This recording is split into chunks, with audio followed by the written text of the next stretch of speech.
Morning friends, कैसे हो आप लोग। आई होप सब लोग अच्छे होंगे। तो आज हम लोग अपना नेक्स्ट टॉपिक शुरू करेंगे, महाजनपद काल या मगध साम्राज्य। ये मगध साम्राज्य महाजनपद ही था, जो मगध था वो महाजनपद ही था। कई महाजनपदों को मिला के मगध साम्राज्य का निर्माण हुआ था। तो आज हम पढ़ेंगे 6ठी शताब्दी ईसा पूर्व का भारत। ठीक है, तो आइए देखते हैं। पहले कुछ बातों को जान लेते हैं छोटी मोटी। पहले मैप बना लेते हैं। ठीक है, 6ठी शताब्दी ईसा पूर्व का भारत कैसे था, इसके बारे में कुछ जानते हैं। मैप हालांकि यहाँ बना हुआ है, लेकिन सिर्फ समझाने के लिए हम आपको एक मैप बनाते हैं। ठीक है, ये है हमारा इंडिया।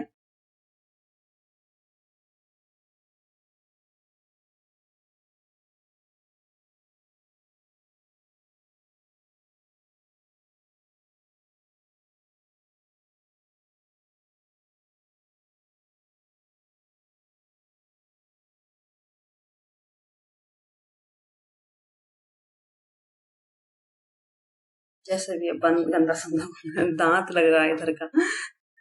ठीक है, तो अब देखते हैं, जो महाजनपदों का उदय हुआ था या जनपदों का विस्तार हुआ था या वैदिक सभ्यता जहाँ पे विकसित हुई, उनके बारे में देखते हैं। कौन से क्षेत्र थे। सबसे पहले देखिए यहाँ पे, यह है सिंधु नदी। ठीक है, सिंधु के बाद ही निकलती है यहाँ से, कौन सी नदी निकलती है। ठीक है, ये सारी 5 नदियां जो है यहाँ से निकलती हैं। ठीक है, कुछ जो है हिमालय से निकलती हैं, और जो व्यास है वो सिर्फ भारत में बहने वाली नदी है, एकमात्र नदी है व्यास जो सिर्फ भारत में बहती है। उसके बाद उत्तर भारत में जो महाजनपद काल है, ये पूर्वी उत्तर प्रदेश का जो क्षेत्र था, और पश्चिमी बिहार का जो क्षेत्र था, यहीं पे इसका जो है विकास हुआ था। आगे देखते हैं, 16 महाजनपदों में किसका स्थान कहाँ पे था। ये जो क्षेत्र है, ये कुरु, यहाँ पे कुरु महाजनपद, इसी के नीचे था हस्तिनापुर। बिहार वाला जो क्षेत्र है, यहाँ पे था मगध। इसकी राजधानी थी राजगृह या पाटलिपुत्र। पाटलिपुत्र के ऊपर ही जस्ट था काशी, जो आज का बनारस है, इसको काशी के नाम से भी जानते हैं। ठीक है, यहाँ पे था मगध, बिहार के पटना गया जिले में। और उसके बाद इसकी दूसरी राजधानी थी राजगृह, जो यहाँ पे थी।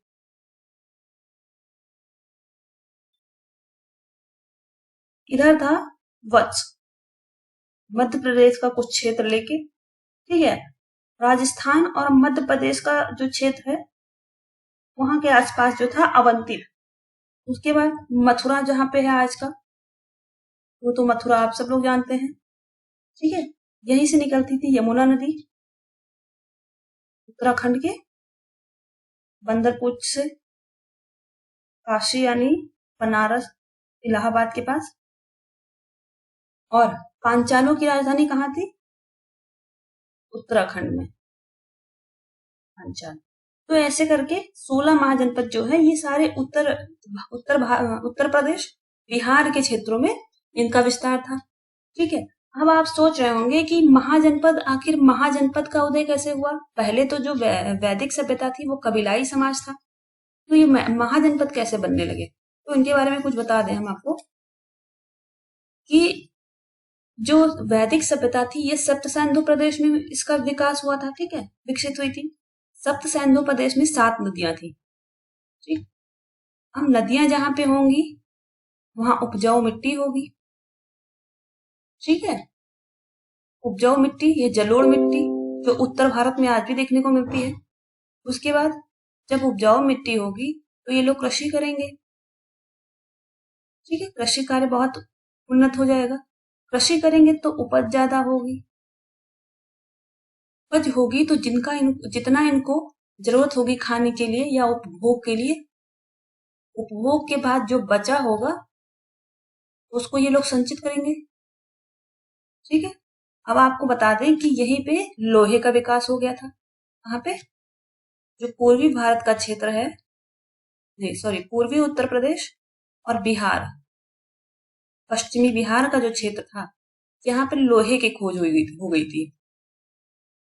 लोहे की खोज हो जाएगी, ऊपर से जलोढ़ मिट्टी यानी उपजाऊ मिट्टी, तो कृषि कार्य तो बहुत अच्छे से होने लगेगा। ठीक है, अब ये लोग संचित करने लगेंगे।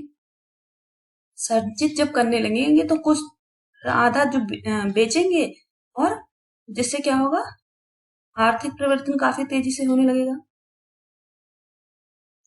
साथ ही व्यापार में बढ़ावा मिलेगा।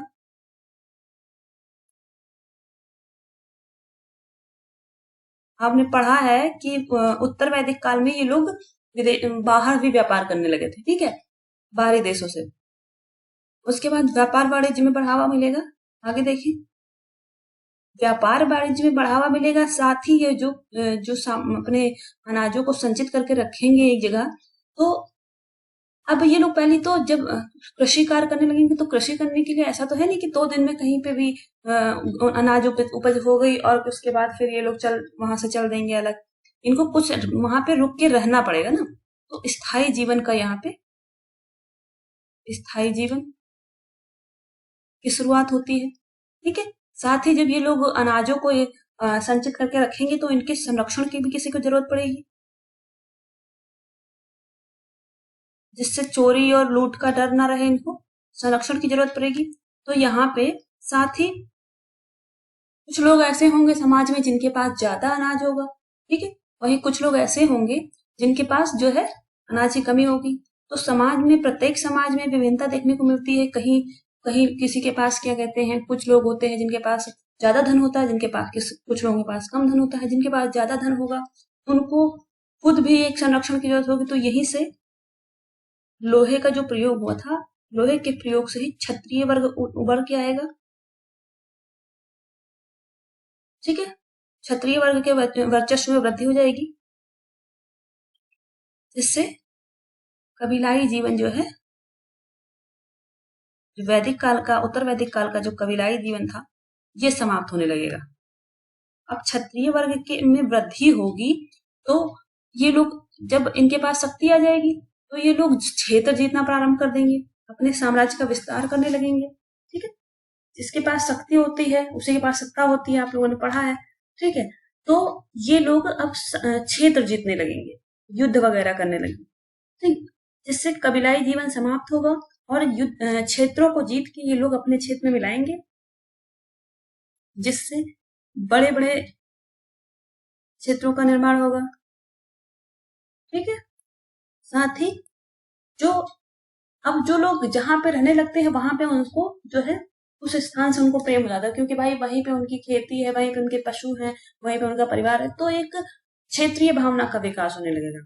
ठीक है, साथ ही क्षेत्रीय भावना का विकास होने लगेगा।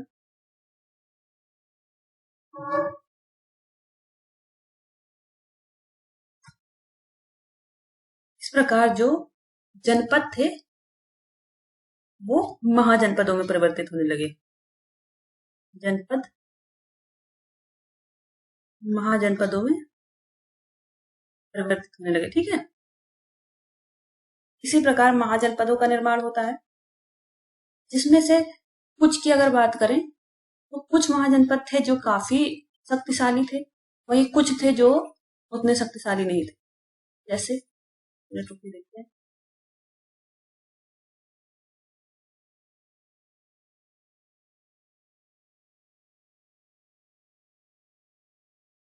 जैसे अगर मान क्या लें, जैसे मगध, जो कि कई सारे साम्राज्यों को, मतलब जनपदों को जीतकर इसने अपने साम्राज्य में मिला लिया था और मगध साम्राज्य का निर्माण किया था।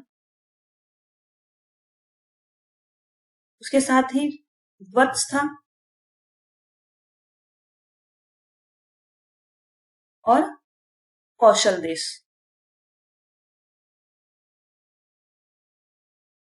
ठीक है, अश्मक एक महाजनपद था। अश्मक सिर्फ एक ही महाजनपद है, कई बार एग्जाम पूछते हैं। एक ही मात्र ऐसा महाजनपद था जो कि दक्षिण भारत में था। दक्षिण भारत में कहाँ पे? गोदावरी नदी के किनारे था।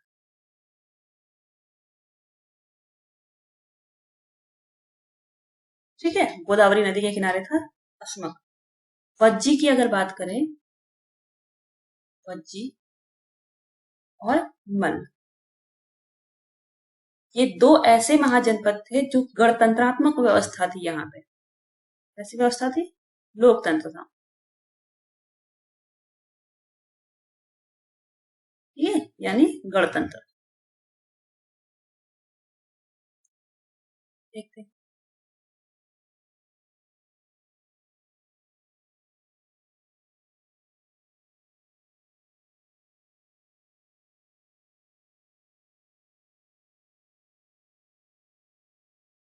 उसके बाद जो बाकी सारे महाजनपद थे उसमें राजतंत्रात्मक व्यवस्था थी।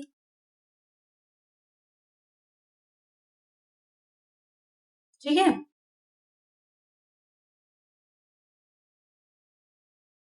अगर महापरिनिर्वाण सूत्र की बात करें जो कि बौद्ध साहित्य है, एक महापरिनिर्वाण सूत्र, ये बौद्ध साहित्य है। ठीक है, इसमें 6 महानगरों की बात की गई है। 6 महानगरों को बताया गया है जो कि उस समय पे सबसे ज्यादा महत्वपूर्ण थे। कौन कौन से थे ये देखते हैं। चंपा, राजगृह जो कि मगध की राजधानी थी। मगध की 2 राजधानियां थी। श्रावस्ती, श्रावस्ती आज श्रावस्ती यही जहाँ पे लिटरेसी रेट बहुत ही कम है, सबसे ज्यादा कम है। ठीक है, काशी यूपी का है,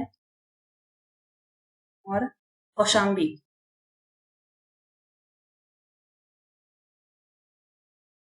ठीक है, उसके बाद साकेत। इन सब के बारे में हम लोगों ने सुना होगा बहुत अच्छे से, रामायण वगैरह में भी इनकी जो है चर्चा देखी जाती है। ठीक है, मगध ने अन्य महाजनपदों को जीतकर, ये जैसे हमने बता ही दिया, मगध साम्राज्य में मिला लिया था, जिससे मगध में मिला लिया था, जिससे मगध साम्राज्य का उदय हुआ था।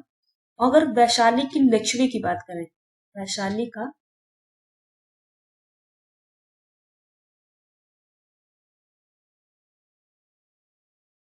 लिच्छवी जो गणराज था, यही विश्व का पहला गणतंत्र है, यानी लोकतंत्र। ठीक है,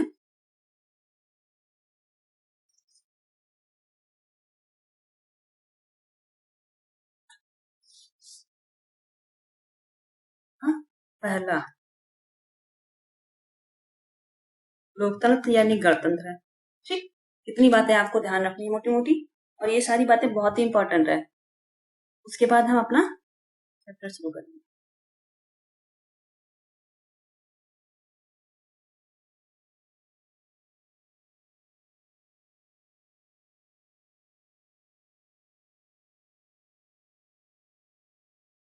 वहीं देखें, अगर कुछ बातें और देख लें तो कला और कौशल का विकास हो रहा था। ठीक है, धन दान भी काफी अच्छा हो गया था, व्यापार वाणिज्य में भी वृद्धि हो गई थी। तो इसी कारण जो है भारत का जो राजनीतिक इतिहास का प्रारंभ बोलते हैं, भारत के राजनीतिक इतिहास के प्रारंभ, वो कहां से बोला जाता है? 6ठी शताब्दी ईस्वी। ठीक है,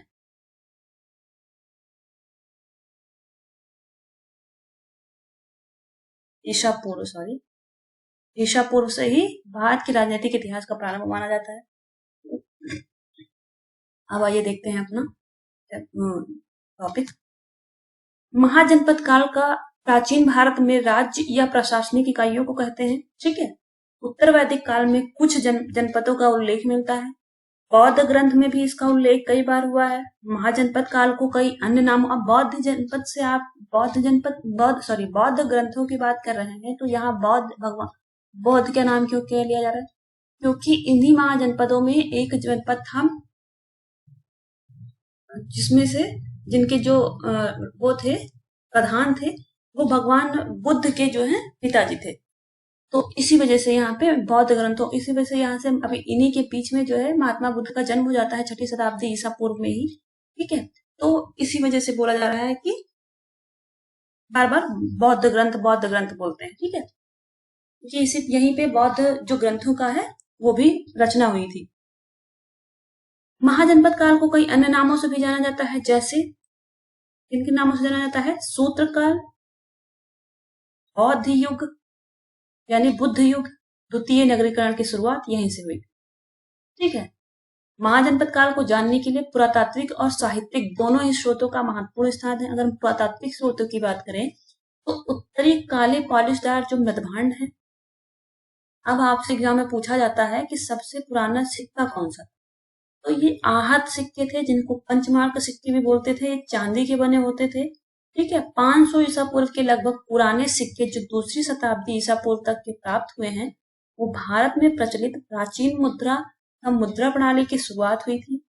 प्रारंभ में चांदी के जो आहत सिक्के चांदी के बने होते थे, ये भी पूछ लिया जाता था किसके बने होते थे, ठीक है, सर्वाधिक थे, और तांबे कांस्य सिक्के भी प्राप्त हुए, तांबे और कांसे के सिक्के भी प्राप्त हुए। आहत सिक्के धातु के टुकड़े पर चिन्ह विशेष ठप्पा मारकर बनाया जाता था, यानी पीट कर बनाया जाता था। आहत सिक्कों पर चिन्हों के अवशेष भी मिले हैं, जैसे मछली बना होता था, पेड़, मोर, यज्ञ देवी, हाथी, शंख, बैल, ज्यामितीय वृत्त चित्र जो थे, जैसे व्रत है, चतुर्भुज है, त्रिकोण है, खरगोश वगैरह बना होता था। इन सिक्कों का कोई नियमित आकार नहीं था, ठीक है। ये राजा द्वारा जारी नहीं किए जाते थे, बल्कि व्यापारिक समूहों द्वारा संबंधित माने जाते थे। राजा नहीं जब संबंधित किया था, व्यापार वाणिज्य का जब वृद्धि हो गई तो वस्तुओं के लेन देन के लिए जो है व्यापारी लोग जो थे वो ही आहत सिक्कों का प्रयोग करते थे। अधिकांश आहत सिक्के कहाँ से मिले हैं? पूर्वी यूपी यानी इलाहाबाद और शाहपुरा तथा बिहार यानी मगध से। खारवेल का जो हाथी गुम्फा अभिलेख है वो 1ली शताब्दी ईसा पूर्व का है। साहित्यिक अभिलेख की बात करें तो देसी साहित्य और विदेशी साहित्य दो हैं। देसी साहित्य में अगर देखें तो बौद्ध धर्म है, बौद्ध धर्म का सुत्त पिटक, विनय पिटक, अंगुत्तर निकाय और महावस्त, एग्जाम में पूछा जाता है कई बार, तो ये बौद्ध साहित्य है। जैन धर्म की अगर बात करें तो भगवती सूत्र, अल्प सूत्र, पशायान, औपपादिक सूत्र, आगम सूत्र, आवश्यक जोड़ी, लेकिन यही दोनों हैं जो है महत्वपूर्ण माने जाते हैं, ठीक है। काफी सारी जो बातें हैं यहीं से पता चलती है, भगवती सूत्र और कल्प सूत्र से। ब्राह्मणों की अगर बात करें, ब्राह्मण जो थे वे वेदांग थे, शिक्षा, व्याकरण, ज्योतिष, निरुक्त, कल्प और छंद, पुराणों में से भी हमको कुछ बातें देखने को मिलती हैं। विदेशी साहित्य की बात करें तो हेरोडोटस की जो हिस्टोरिका थी, हिकेटियस की ज्योग्राफी, नियार्कस का जो विवरण है, और सिक्रेटिस का जो विवरण है, सिकंदर की जीवनी इसने लिखी थी, केशियस का विवरण है। अब हम आपको बता दें कि जो ये इतने विद्वानों के जो नाम लिखे हैं, ये जो सारे हैं ये सिकंदर के समय के आसपास ही आए थे, ठीक है। प्लूटार्क है, जस्टिन है, कर्टियस का जो विवरण है, ये सभी विद्वान सिकंदर के बाद आए थे। कौन? प्लूटार्क, जस्टिन और कर्टियस सिकंदर के बाद के काल में आए थे, लेकिन इन्होंने भी सिकंदर के बारे में भी विवरण दिया है। महाजनपद काल देखते हैं, 16 महाजनपद थे। 15 महाजनपद नर्मदा के उत्तर में स्थित है। नर्मदा नदी कहाँ पे बहती है? सही, ये जो है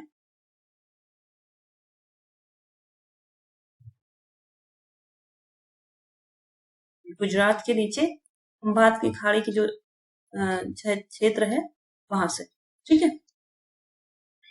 नर्मदा के उत्तर में स्थित है, स्थित थे, सॉरी ये हाँ है बात। 16वां महाजनपद जो अश्मक है वो अश्मक गोदावरी नदी के तट पर स्थित था, दक्षिण भारत में। महाजनपद के काल का द्वितीय नगरीकरण का प्रारंभ हुआ था। अंगुत्तर निकाय, महावस्तु, भगवती सूत्र, ये दोनों जो ग्रंथ हैं वो ग्रंथ 16 महाजनपदों का उल्लेख करते हैं। अंगुत्तर निकाय में गांधार और कंबोज का उल्लेख मिलता है। महावस्तु जो है इसमें सिबी, दर्शन नामक महाजनपदों का उल्लेख किया गया है, ठीक है। 16 महाजनपद कौन से थे? काशी, कौशल, अंग, वत्स, मल्ल, वज्जी और शूरसेन यानी मथुरा, कुरु जिसकी राजधानी कुलू यानी दिल्ली या हरियाणा, अभी इसके अभी का जो है वर्तमान में है ये बता रहा है, ठीक है। चेदी यानी बुंदेलखंड, अशमक जो है एमपी में था, पांचाल यूपी में था, कंबोज जो है पाकिस्तान में था, गांधार पाकिस्तान में रावलपिंडी पेशावर में था, अवंती जो है कहाँ पे था बताइए। उसके बाद मगध बिहार में। ठीक है, आगे देखते हैं। तो यहीं पे हमारा समाप्त हो जाता है चैप्टर आज का। लेकिन अगर हम इसमें देखें तो कुछ महाजनपदों की राजधानियां जो है उनको देख लेते हैं। जैसे काशी की राजधानी कौन सी थी? वाराणसी। कौशल की राजधानी थी श्रावस्ती। अंग की राजधानी चंपा। राजधानियां कई बार पूछी जाती हैं। वत्स की राजधानी जो है कौशाम्बी।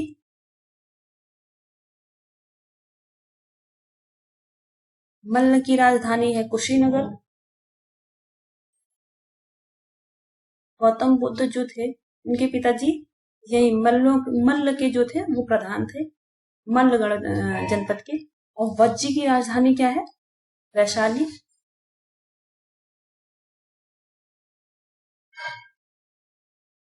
सूरसेन की राजधानी थी मथुरा, ये लिखा हुआ है। पुरु की राजधानी थी इंद्रप्रस्थ।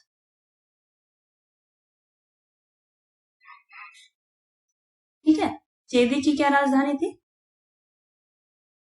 चेदी की राजधानी बताइए।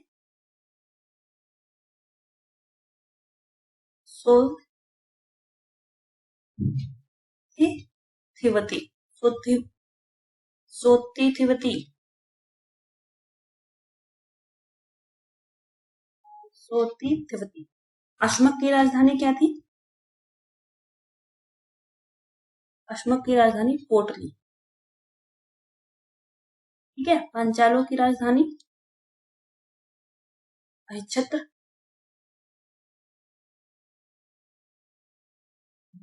और कंबोज की राजधानी क्या थी? कंबोज इसकी राजधानी थी कश्मीर। इसको बोलते थे हाटक भी बोलते हैं, बोलते थे। गांधार की राजधानी क्या थी?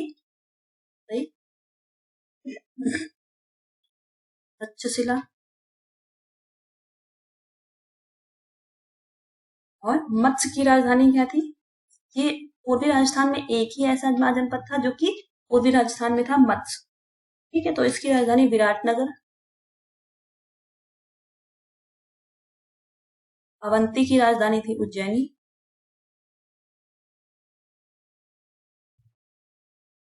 और मगध या बिहार की राजधानी क्या थी? राजगीर। मगध जो है बिहार में था, तो इसकी राजधानी राजगीर। तो यहाँ पे हमारा टॉपिक समाप्त हो जाता है। और फिर अगले टॉपिक में हम देखेंगे कि मगध का ये उत्कर्ष क्यों हुआ था। मगध ही सारे 16 महाजनपदों में मगध ही इतना वर्चस्वशाली कैसे हुआ। तो तब तक के लिए थैंक यू सो मच।